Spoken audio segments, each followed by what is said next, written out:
Ano yan? Wala. Anong wala? Nakita ko may sketch eh. Drawing mo na lang ba ako? Hindi kaya. Hindi kaya obsessed ka na sa akin? Ang kakapal mo. Kaya gustong-gusto mong ini-sketch ang gwapo kong mukha. Tama ba? Sige nga, patingin nga ako. Ayoko nga. Hindi nga totoo yun eh. Bakit bang yabang-yabang mo? Feeling mo ang gwapo-gwapo mo. Ganun. Louie, ano ka ba?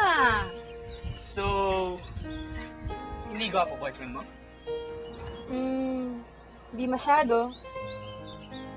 Oo na, sige na, sige na. Panalo ka na.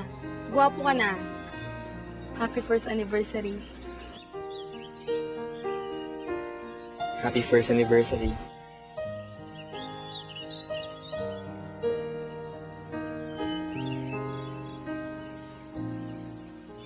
I love you.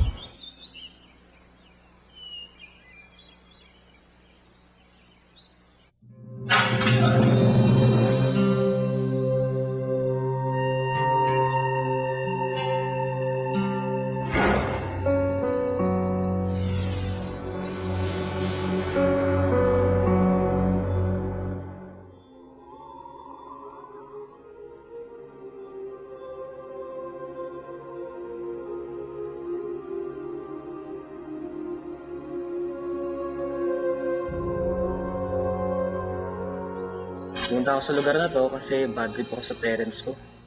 Gusto nila ako ipakasal sa babae hindi ko gusto. You know what? Kahit ganito ako, mukhang hindi seryoso sa buhay. Ayoko magpakasal sa hindi ko mahal. Ikaw, isang linggo ka nang walang kibo ah. Hindi mo nga kinakausap yung mga kasama mong dumating dito. May problema ka ba? Namatay yung boyfriend ko because of cancer. Nandito ako sa point ng buhay ko na kinakausap ko na ang Diyos. Last night, I prayed to Him. Sabi ko, Lord, I'm ready to leave this world. I think I have served my purpose. Hayaan mo na ako makasama si Ruel sa kabilang buhay. That I don't agree with.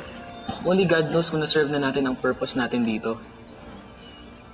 Hayaan ka lang niyang umalis kapag nangyari na yun. Louie, parang hindi ko na kayang magmahal ulit. Huwag kang magsasalita ng tapos.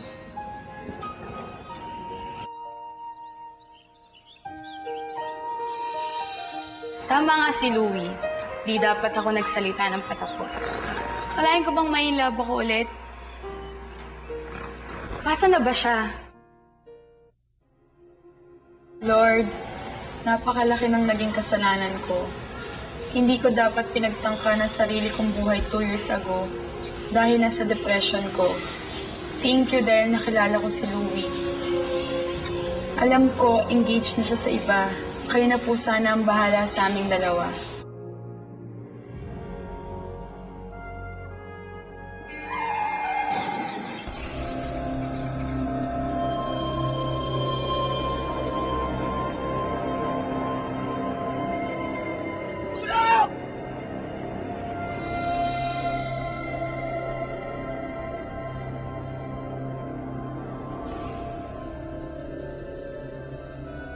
Tulungan niyo kami!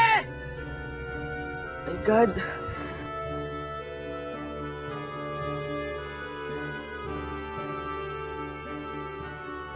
Ann!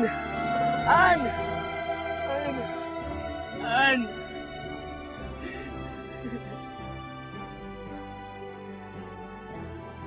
Ann, nandito na ako, Ann! Di ba pangako ko? Babalik ako. Ba't tinusok-usap pa, Louie? Nandito ako! Ann, gumising ka, Ann! Ann, wag mo akong iwan! Ann, mahal na mahal kita. Mahal na mahal. Mahal na mahal din kita, Louie.